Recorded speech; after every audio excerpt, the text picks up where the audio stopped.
Little Bear. Little Bear turned a joyful flip-flop in a crocus bed. He was feeling extra happy. He had just tumbled out of the cave in which he had been born 3 months ago. "Woof!" he called cheerfully. Then he noticed an oak tree with waving branches. It seemed to be saying, "Climb me!" So Little Bear did. But halfway up he heard a strange tippity-tap sound. Whoosh! Little Bear slid down the tree. He landed with a thud on the soft, mossy ground. But then he noticed a red-headed woodpecker up in the tree. "Are you making all that noise?" asked Little Bear. "Of course," replied Miss Woodpecker, "and you should not too when you go visiting, Little Bear. Promise to remember." Next his eyes fell on an inviting hollow log. He crawled through it, and as he rolled out the far side, he heard another new sound. Bang, bang! Quickly he scurried into a clump of bushes. He was frightened, but he peeked over the top. He saw a little boy who was dressed in like a young woodsman. "I'm a big bear hunter," the boy was shouting as he aimed a crooked stick at an imaginary bear. Bang, bang! When the boy left, Little Bear came out of hiding and hurried home to tell his mother about his adventure with the mighty hunter. "I wasn't very brave," admitted Little Bear, "so I hid." Mother Bear said, "You were wise, for it's best to be careful." Then she picked him up by the scruff of his neck and carried him into their cave.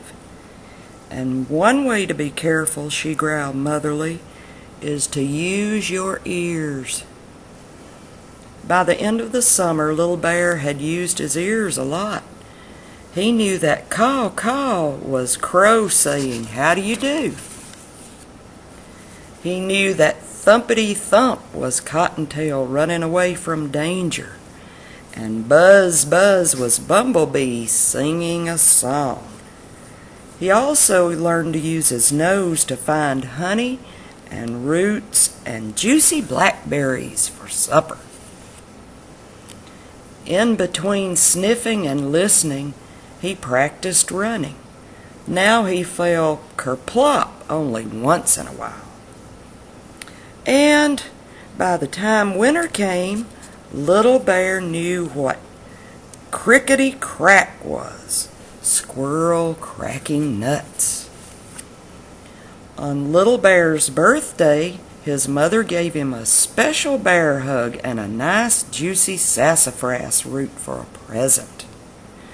"Just think, you are a year old," she said proudly. "Soon you will be a brave bear." Then there was a rollicking party in the frosty forest.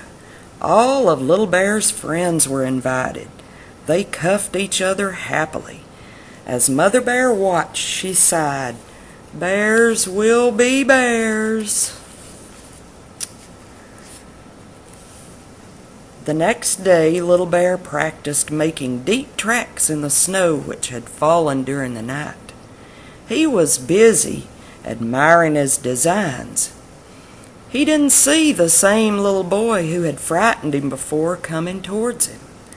Suddenly they were face to face. Little Bear's first thought was to hide again, but he remembered what Mama had said yesterday. "Soon you will be a brave bear." His heart thumped, but he didn't hide. Instead, he went, "Roar!" The boy didn't even take time to shout bang bang. He turned and ran. Little Bear felt very brave as he watched the boy disappear behind a big snowdrift. "I'm growing up," he thought happily, "and my roar was so fierce it almost frightened me." The end.